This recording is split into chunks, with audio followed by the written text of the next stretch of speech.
Anyway mga kabarya, sa video nating ito tatalakayin natin ang mga stock balitang ating nakalap para sa ating PSE Stock Market Philippines. Ngayon ay November 7, 2021. Saka dito pala guys sa ating Kabarya Avenue PH YouTube channel, sinishare natin yung ating experience at dinodocument yung ating pag-aaral sa mga nakita nating pangmasang Pinoy investment at potential digital assets in investment na pwede tayong kumita kagaya ng stock market, Pag-ibig MP2 Savings and Investment Program, GCash Investment, cryptocurrencies and altcoins gaya ng Bitcoin, Cardano, Dogecoin, Binance, Litecoin, Chainlink and Ethereum at iba pang pangmasang Pinoy investment. Kaya guys, kung trip at korsonada mo ng ganitong mga content, pwede mo ring pindutin yung red subscribe button dyan sa baba para ma-update ka pa ng ating mga latest na ina-upload na video tungkol sa ating pag-aaral ng mga pangmasang Pinoy investment at potential digital assets in investment naman. Alright, bago natin umpisahan guys, huwag nyo palang kalimutang basahin yung disclaimer na nasa screen ng ating video. Okay guys, ladies and gentlemen, sa bidyong ito pag-usapan natin ang kaganapan at mga stock balita update na ating nakalap sa linggong ito para sa ating PSE Stock Market Philippines. Kaya kung ready na kayo, let's jump in! Okay, unahin natin sa ating PSE Stock Balita Update para kay JFC ang ating Master of Chicken Joy. From Business World, dated ito ng November 5, 2021. Jollibee unit to acquire 51% of Bubble Tea firm. Maganda ito dahil panibagong venture ito ng ating JFC sa fast food chain, itong Bubble Tea firm. Basahin natin at alamin ang nilalaman nito. Jollibee Foods Corporation JFC through wholly owned unit Jollibee Worldwide Limited is planning to purchase a 51% stake estimated at $12.8 million in Milkshop International Corporation Limited, the firm behind Taiwanese bubble tea brand Milksha. JFC is aiming to hop on the global bubble tea craze by growing the Milksha brand globally, the fast food giant said in a disclosure on Thursday. The completion of this transaction is subject to certain closing conditions and the final purchase price will be confirmed after closing, it said. Jollibee said of the co-founders of Milkshop will continue to hold the remaining 49% stake after the transaction. The company announced in June that it plans to serve Milksha in the Philippines through its Chowking stores. Maganda ito dahil fanatics ang ating community bilang mga Pilipino sa pag-inom ng iba't ibang brand ng ating milk tea. JFC and its subsidiaries Fresh and Famous Foods Incorporated and Mang Inasal Philippines Incorporated have exclusive rights to sell and market products under Milksha brand through a licensing agreement with Milkshop. Okay, silipin natin saglit itong chart ni JFC. Monthly chart itong ginamit natin para ma-zoom out natin yung previous year movement ni JFC. Right now, si JFC ay nasa presyo ng 244 pesos. Kung titingnan natin itong pinaka-bottom correction nito dito sa ating red line, almost umabot ito ng 100 pesos noong kasagsagan ng pandemic. That was January up to June year 2020 ito guys, no? Pansinin natin backward yung 100 peso area ni JFC. That was happened for the past year, itong year 2012 up to year 2013. Kaya parang bumalik ng more than a decade, no, yung presyo ni Jollibee nung tinouch niya itong area ng 100 pesos. Kaya yung mga nakapick up dito sa area na ito, itong 100 peso level o itong bottom ng ating pandemic level, no, very good opportunity to buy the dip. Kaya kung susukatin natin, halimbawa naka-pick up dito, At ngayon ang price action ni JFC umabot na ng 244 pesos. Almost meron itong 127% from the bottom correction. Okay? At ngayon ang all-time high ni JFC itong area ng 317 pesos. At kung susukatin pa natin yung natira na opportunity for the uptrend, bago niya higitan itong kanyang latest na all-time high, meron pa namang natitirang almost 28% pa. Okay? Itong ating yellow line, ito naman yung magiging strong support natin kasi kung mapapansin ninyo, maraming mga trading candles na sasalo dito sa area ng 214 pesos kung magkakaroon pa ng correction ng ating JFC. Right now, ang presyo ni JFC ay nasa 244 pesos at ngayon nasa resistance level tayo kasi kung mapapansin natin, maraming mga trading candles dito na nagkaroon pa ng correction. Kaya ito yung babantayan ng mga JFC Natics natin kung kaya ba ng butasin o i-break itong level na ito, itong 244 pesos, no? Kung kayang iangat dito. Okay? At follow up na stock balita update ni JFC from ABS-CBN News, dated ito ng November 3, 2021. Jollibee opens more stores for dine-in, extend discounts for vaccinated. Basahin natin.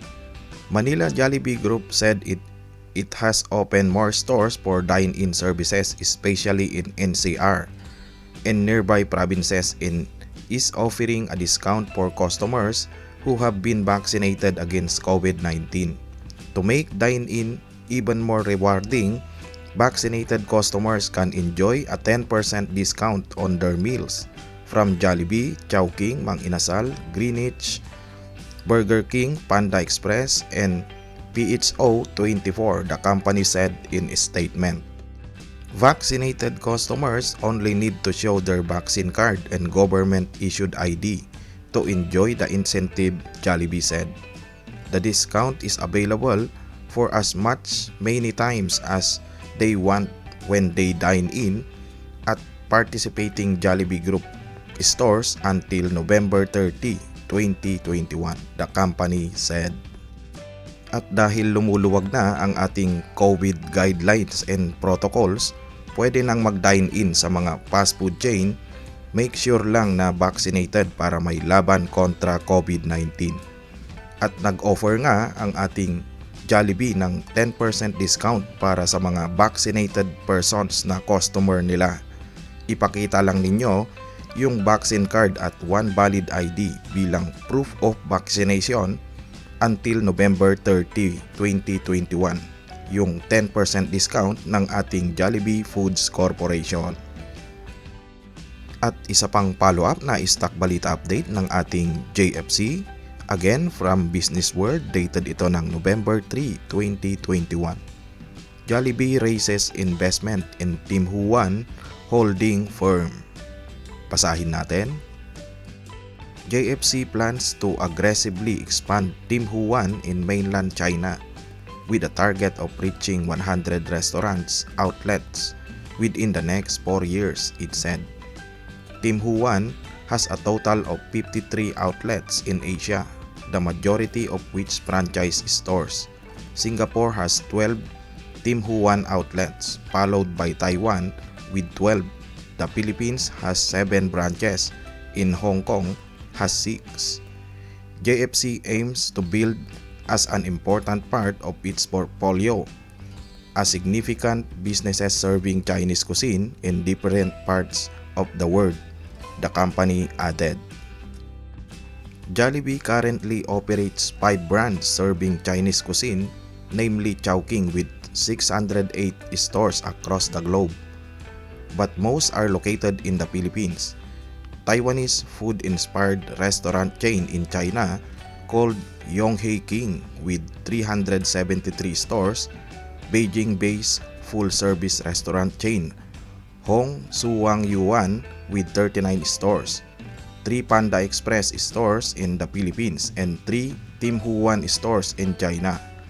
The listed fast food giant has a network of 5,853 stores with 17 brands across 34 countries. Okay, sunod nating stock balita update para kay SLI. Meron itong announcement para sa mga SLI natics natin. From Business World, dated ito ng November 5, 2021. Santa Lucia Land postpones follow-on offering. Take note natin guys, na postpone yung FOO ng ating Santa Lucia Land Incorporated o ang ating SLI. Okay, basahin natin. Listed Santa Lucia Land Incorporated announced on Friday the postponement of its follow-on offering, FOO, saying it would not be in the best interest of the company and its shareholders to proceed with the offering at this time. Santa Lucia Land filed a letter with the Philippine Stock Exchange PSE on November 4, stating that the company in China Bank Capital Corporation, the issue manager, underwriter, and bookrunner for the offering, had decided to defer the FOO. The company said it undertook the FOO not just to raise funds for its operations, but also enhance shareholder value. The PSE previously approved the application of Santa Lucia Land for the listing of up to 3 billion shares for its FOO.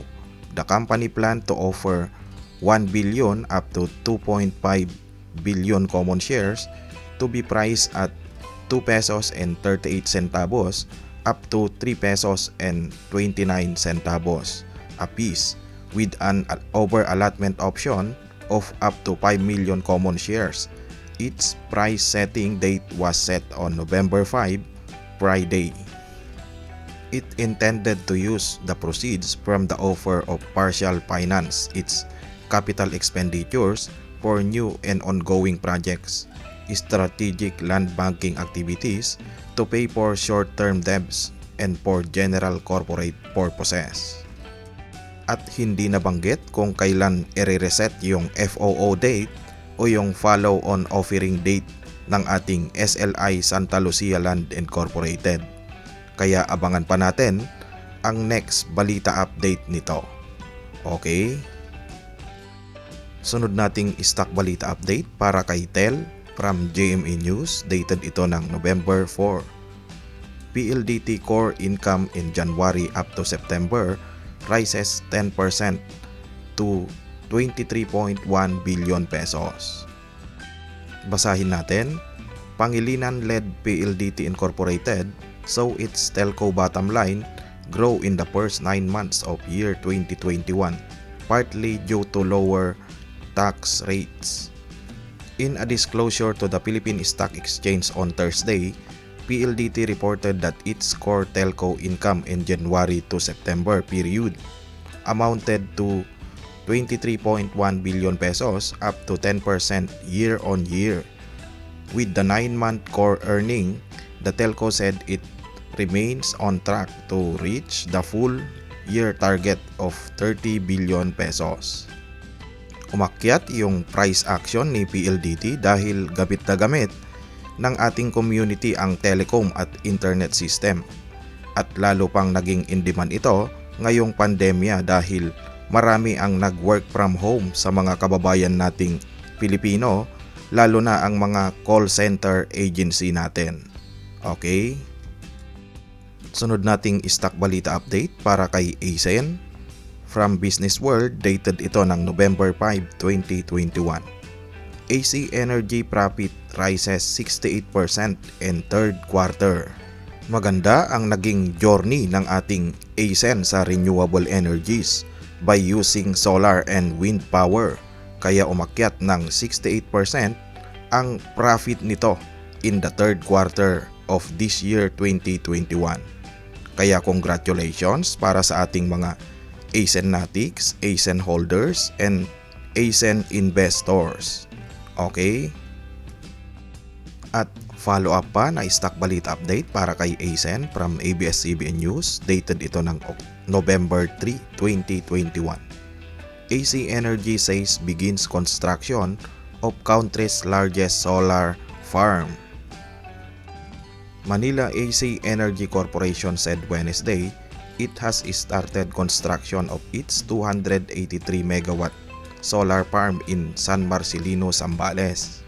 In a statement, the Ayala-led group said the project would be the largest solar farm in the country, which is capable of producing over 421 gigawatt of renewable energy per year. Aside from helping eliminate 287,796 tons of carbon dioxide CO2 emissions annually, it will also aid in addressing power shortage in the country once completed by the first half of year 2023, AC Energy said. It can also generate up to 500 direct jobs during the construction period, it added.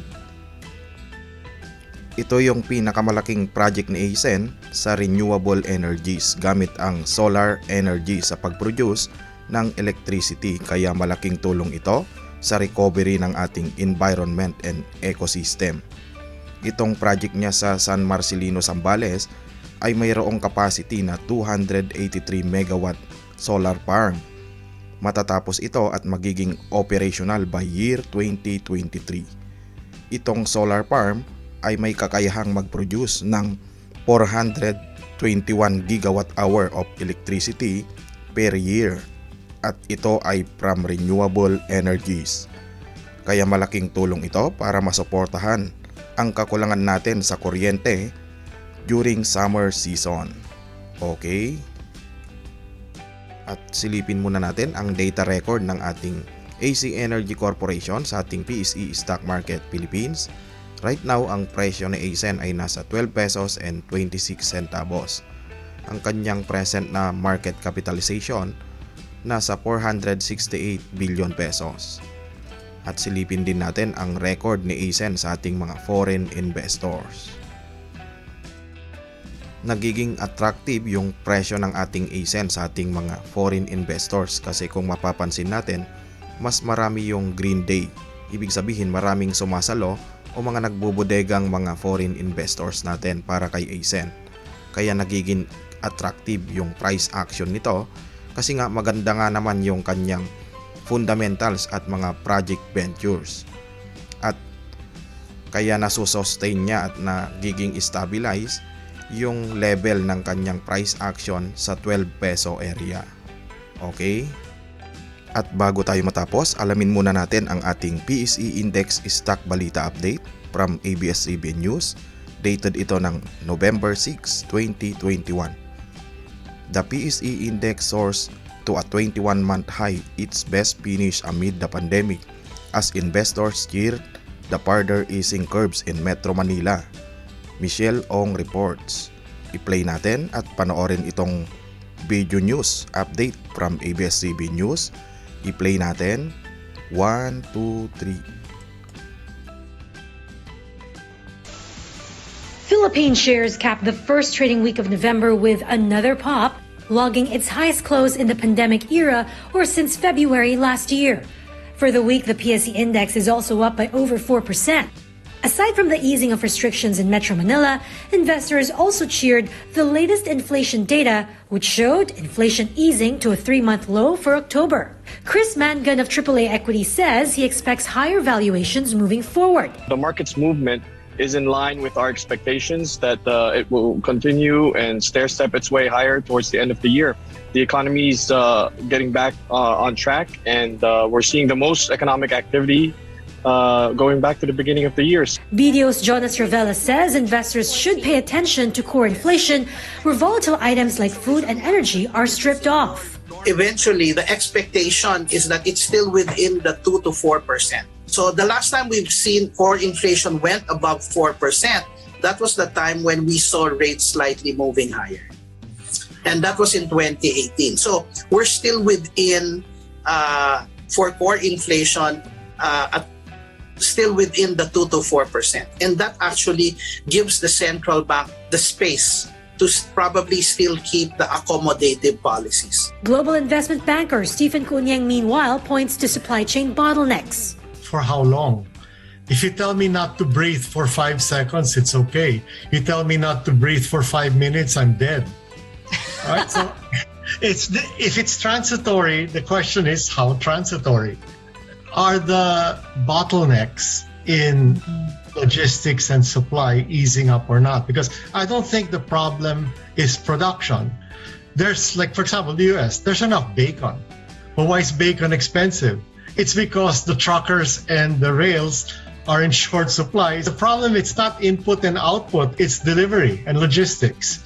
And if that normalizes itself and gets better, then maybe it is transitory. AB Capital's Jovis Vistan still constructive on local equities. We're very positive going into next year. I think if you look at among the ASEAN countries, the Asian countries in terms of corporate earnings growth, outside of Vietnam, I think the Philippines is one of those that would still register double-digit growth going into 2022 in terms of corporate earnings. You're looking at multiple of around 18 times for the Philippines, which makes us quite expensive. As I said, that's justified by the above average corporate earnings growth that's being projected for us. If you look at us from a PEG ratio perspective, we are probably the second cheapest. In corporate stories, Bloomberry, the owner and operator of Solaire Resort and Casino, narrowed losses to half at just 1.1 billion pesos in the third quarter thanks to improving gross gaming revenues. The company saw higher gaming volumes and revenues despite intermittent business conditions due to shifting quarantine classifications. Solaire was closed to the public 41 days out of 92 during the quarter. It's hopeful things will stabilize with increasing vaccination rate. Meanwhile, the country's second largest bank, Metrobank, more than doubled earnings in the third quarter to 4.4 billion pesos thanks to lower bad loan provisions, healthy fee and other incomes, as well as controlled operating expenses. This brings year-to-date earnings to 16.1 billion pesos. Finally, just over a month since its IPO, Robinsons-backed RL Commercial REIT declares its maiden cash dividend at 0.062 per share. Against the listing price of 6.45, this is equivalent to an annualized yield of 5.77%. That's better than initially projected. RCR's initial portfolio consists of 14 office buildings registered with PEZA in cities like Makati, BGC, Ortigas, Quezon City, and Mandaluyong. The properties are worth 74 billion pesos. Michelle Long, ABS-CBN News. Alright, at yan ang ating mga nakalap na PSE Stock Balita Update para sa ating Stock Market Philippines. Ngayong November 7, 2021. Magkita ulit tayo sa kasunod nating video. Once again, have a happy weekend Sunday. Always stay safe and God bless. Hanggang sa muli.